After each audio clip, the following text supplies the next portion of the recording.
Oppo A77s എന്ന പുതിയൊരു smart phone ഇപ്പം ഇന്ത്യൻ മാർക്കറ്റിൽ ലോഞ്ച് ചെയ്തിട്ടുണ്ട്. ഈ ഒരു സ്മാർട്ട് ഫോൺ 18,000 രൂപ പ്രൈസ് റേഞ്ചിലാണ് വരുന്നത്. ഈ ഒരു വീഡിയോയിൽ നമ്മൾ നോക്കാൻ പോകുന്നത് Oppo A77s എന്ന ഫോണിൻ്റെ ഒരു സ്പെസിഫിക്കേഷൻ അനാലിസിസ് ആണ്. നമ്മൾ കാര്യങ്ങൾ 3 സെക്ഷനിലായിട്ടാണ് പറയാൻ പോകുന്നത്.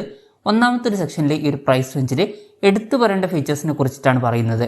രണ്ടാമത്തെ ഒരു സെക്ഷനിൽ ഈ ഒരു പ്രൈസ് റേഞ്ചിൽ വലിയ തരക്കേടില്ല എന്ന് തോന്നിയിട്ടുള്ള ഫീച്ചേഴ്സിനെ കുറിച്ചിട്ടാണ് പറയാൻ പോകുന്നത്. അതുപോലെ തന്നെ മൂന്നാമത്തെ ഒരു സെക്ഷനിൽ ഈ ഒരു പ്രൈസ് റേഞ്ചിൽ നിരാശപ്പെടുത്തി എന്ന് തോന്നിയിട്ടുള്ള ഫീച്ചേഴ്സിനെ കുറിച്ചിട്ടാണ് പറയാൻ പോകുന്നത്. ആദ്യം നമ്മൾ ഈ ഒരു പ്രൈസ് റേഞ്ചിൽ എടുത്തു വരേണ്ട ഫീച്ചേഴ്സിനെ പറ്റി പറയുകയാണെന്നുണ്ടെങ്കിൽ ഈ ഒരു ഫോണിൽ ഈ ഒരു പ്രൈസ് റേഞ്ചിൽ അങ്ങനെ എടുത്തു വരേണ്ട ഫീച്ചേഴ്സ് ഉള്ളതായിട്ട് എനിക്ക് തോന്നിയിട്ടില്ല. ഇനി ഈ ഒരു പ്രൈസ് റേഞ്ചിൽ വലിയ തരക്കേടില്ല എന്ന് തോന്നിയിട്ടുള്ള ഫീച്ചേഴ്സിനെ പറ്റി പറയുകയാണെന്നുണ്ടെങ്കിൽ ഒന്ന് ബാറ്ററിയുടെ കാര്യമാണ്. ഈ ഫോണിൽ 5000 mAh ബാറ്ററി കൊടുത്തിട്ടുണ്ട്. 33 വാട്ടിൻ്റെ ഫാസ്റ്റ് ചാർജ് സപ്പോർട്ട് ചെയ്യുന്നുണ്ട്. അതുപോലെ തന്നെ ടൈപ്പ് സി ചാർജിംഗ് പോർട്ടും ഇതിൽ വരുന്നുണ്ട്. അപ്പോൾ ഈ ഒരു പ്രൈസ് റേഞ്ചിൽ ഈ ഫോണിൽ വലിയ തിരക്കില്ലാത്ത ബാറ്ററി സെറ്റപ്പ് വരുന്നുണ്ട് എന്നൊക്കെ പറയാവുന്നതാണ്. പിന്നെ ഇത് ബെസ്റ്റ് ആണോ എന്ന് വെച്ചാൽ അങ്ങനെ ബെസ്റ്റ് എന്ന് പറയാൻ പറ്റില്ല. കാരണം ചില ഫോണുകളിലൊക്കെ ഇതിനേക്കാൾ ബെറ്റർ ആയിട്ടുള്ള ചാർജിങ് സ്പീഡും കാര്യങ്ങളൊക്കെ വരുന്നുണ്ട്. അപ്പം ഈ ഒരു പ്രൈസ് റേഞ്ചിൽ തിരക്കേടില്ലാത്തൊരു ബാറ്ററി സെറ്റപ്പ് ഇതിൽ കൊടുത്തിട്ടുണ്ട്. പിന്നെ Android 12 ബേസ് ആയിട്ടുള്ള കളർവോയ സോഫ്റ്റ്വെയർ ആണ് ഈ ഫോണിൽ വരുന്നത്.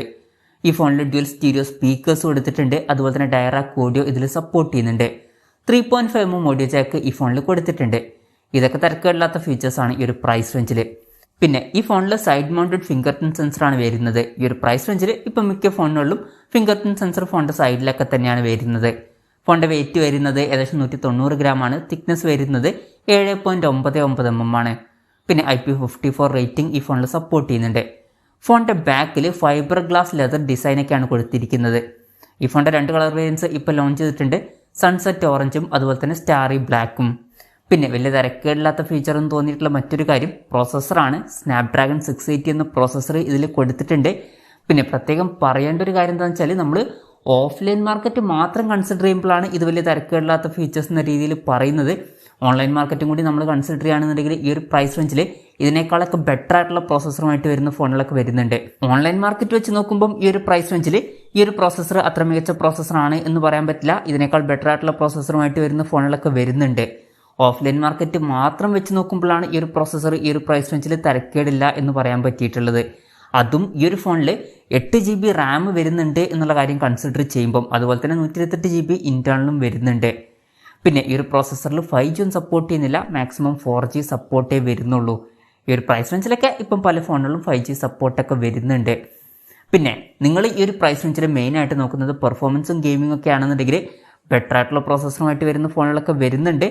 അതെടുക്കുന്നതായിരിക്കും കുറച്ചും കൂടി നല്ലത്. 8 GB റാം എന്നുള്ളത് മാത്രം നോക്കേണ്ട കാര്യമില്ല. ഈ ഒരു പ്രോസസ്സറിൻ്റെ 8 GB റാം വെർഷനൊക്കെ എടുക്കുന്നതിൽ നല്ലത് സ്നാപ്ഡ്രാഗൺ 695 അതുപോലെ തന്നെ മീഡിയാടെക്കിൻ്റെ ഡിമെൻസിറ്റി 810 ഇതുപോലുള്ള പ്രോസസ്സറുമായിട്ട് വരുന്ന ഫോണുകളുടെയൊക്കെ 6 GB റാം വെർഷൻ എടുക്കുന്നതായിരിക്കും കുറച്ചും കൂടി നല്ലത്. അതിലാവുമ്പം കുറച്ചും കൂടി ബെറ്റർ ആയിട്ടുള്ള പെർഫോമൻസ് ഒക്കെ കിട്ടേണ്ടതാണ്. പിന്നെ ഇതിൽ LPDDR4Xൻ്റെ റാമാണ് ഉപയോഗിച്ചിരിക്കുന്നത്. മെമ്മറി എക്സ്പാൻഡ് ചെയ്യണമെന്നുണ്ടെങ്കിൽ മെമ്മറി കാർഡ് സ്ലോട്ട് കൊടുത്തിട്ടുണ്ട്. 1 TB വരെ മെമ്മറി എക്സ്പാൻഡ് ചെയ്യാവുന്നതാണ്. പിന്നെ വെർച്വൽ റാം എന്നുള്ള ഫീച്ചർ ഇതിൽ വരുന്നുണ്ട്. അതായത് എക്സ്ട്രാ റാം വേണ്ട സമയത്ത് ഇൻറ്റേർണൽ മെമ്മറിയിൽ നിന്ന് കുറച്ച് മെമ്മറി എടുത്തിട്ട് അത് റാമായിട്ട് യൂസ് ചെയ്യും. അങ്ങനെ 5 GB റാം വരെ എക്സ്ട്രാ നമുക്ക് ലഭിക്കുന്നതായിരിക്കും. പിന്നെ ഈ ഒരു പ്രൈസ് റേഞ്ചിൽ വലിയ തരക്കേടില്ല എന്ന് തോന്നിയിട്ടുള്ളൊരു ഫീച്ചർ 90 Hz റിഫ്രഷ് റേറ്റ് ഇതിൽ സപ്പോർട്ട് ചെയ്യുന്നുണ്ട്.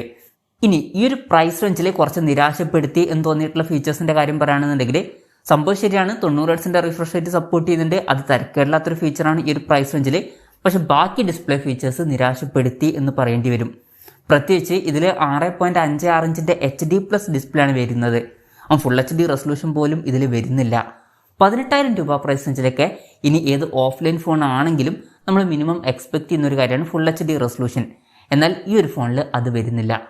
അത് ശരിക്കും നിരാശപ്പെടുത്തി എന്ന് പറയാൻ പറ്റിയിട്ടുള്ള ഒരു കാര്യം തന്നെയാണ്. പിന്നെ LCD പാനലാണ് ഇതിൽ ഉപയോഗിച്ചിരിക്കുന്നത്.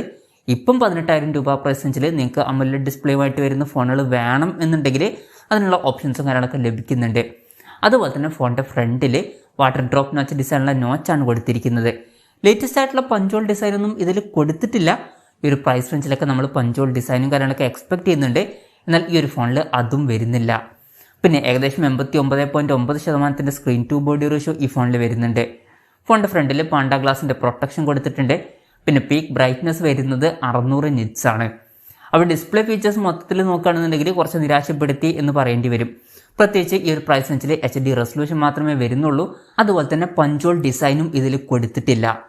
പിന്നെ നിരാശപ്പെടുത്തിയെന്ന് തോന്നിയിട്ടുള്ള മറ്റൊരു കാര്യം എന്താണെന്ന് വെച്ചാൽ ക്യാമറയുടെ കാര്യമാണ്. ഫോണിൻ്റെ പിന്നിൽ ഡ്യുവൽ ക്യാമറ സെറ്റപ്പാണ് വരുന്നത്. 50 മെഗാ പിക്സലിൻ്റെ 1.8 അപ്പേഴ്സിൽ വരുന്ന മെയിൻ ക്യാമറ സെൻസറാണ് ഈ ഫോണിൽ വരുന്നത്. പിന്നെ 2 മെഗാ പിക്സലിൻ്റെ 2.4 അപ്പേഴ്സിൽ വരുന്ന ഡെപ്ത് സെൻസറും വരുന്നുണ്ട്.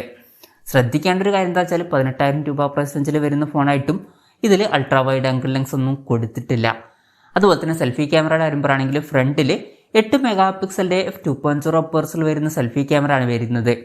ഫ്രണ്ടിൽ കുറച്ചും കൂടി ബെറ്റർ ആയിട്ടുള്ള റെസൊല്യൂഷനും കാര്യങ്ങളൊക്കെ അവർക്ക് കൊടുക്കായിരുന്നു. അപ്പം ഓൺ പേപ്പർ ക്യാമറ സ്പെസിഫിക്കേഷൻ നോക്കുകയാണെന്നുണ്ടെങ്കിൽ അത്ര മികച്ചൊരു ഫീച്ചേഴ്സ് വരുന്നുണ്ട് എന്നൊന്നും പറയാൻ പറ്റില്ല. അപ്പം ഇതൊക്കെയാണ് ഫീച്ചേഴ്സിനെ പറ്റി പറയാനുള്ള കാര്യങ്ങൾ. പിന്നെ വിലയുടെ കാര്യം പറയുകയാണെങ്കിൽ ഈ ഫോണിൻ്റെ വില വരുന്നത് 17,999 രൂപയാണ്. ഒക്ടോബർ 7 മുതൽ ഈ ഫോണിൻ്റെ സെയിലും കാര്യങ്ങളൊക്കെ സ്റ്റാർട്ട് ചെയ്തിട്ടുണ്ട്. പിന്നെ ചില ബാങ്ക് ഓഫേഴ്സും കാര്യങ്ങളൊക്കെ വരുന്നുണ്ട്. 10% വരെ ഓഫും കാര്യങ്ങളൊക്കെ ലഭിക്കുന്നതായിരിക്കും. എന്തായാലും 18,000 രൂപ പ്രൈസ് റേഞ്ചിൽ ഓപ്പോ A77s എന്ന ഫോൺ അത്ര മികച്ചൊരു ഫോണായിട്ട് എനിക്ക് തോന്നിയിട്ടില്ല. ഈ ഒരു പ്രൈസ് റേഞ്ചിൽ കുറച്ചും കൂടി ബെറ്റർ ആയിട്ടുള്ള ഫീച്ചേഴ്സും കാര്യങ്ങളൊക്കെ അവർക്ക് കൊടുക്കായിരുന്നു. അപ്പം എൻ്റെ ഒരു അഭിപ്രായത്തിൽ ഈ ഒരു പ്രൈസ് റേഞ്ചിൽ ബെറ്റർ ആയിട്ടുള്ള ഓപ്ഷൻസ് ഉണ്ട്, അതൊക്കെ എടുക്കുന്നതായിരിക്കും കുറച്ചും കൂടി നല്ലത്. എന്തായാലും ഓപ്പോ A77s എന്ന ഫോണിനെ പറ്റിയിട്ടുള്ള നിങ്ങളുടെ അഭിപ്രായം ജസ്റ്റ് ഒന്ന് കമൻറ്റ് ചെയ്യുക.